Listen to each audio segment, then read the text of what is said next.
Discord lets users control their online presence, but sometimes the share when you come online feature may not work as expected.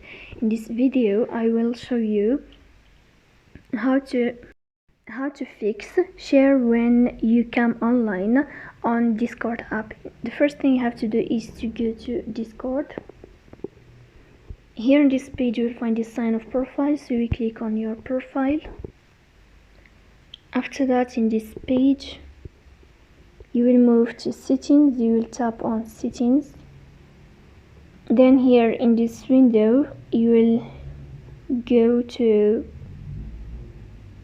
this page of, you will enter to content and social, and here you will scrolling down until you find this feature of share when I come online, so we'll tap here to fix this problem. This is how it works. If you are enjoying watching this video and if this video is helpful for you, don't forget to support us by like and subscribe.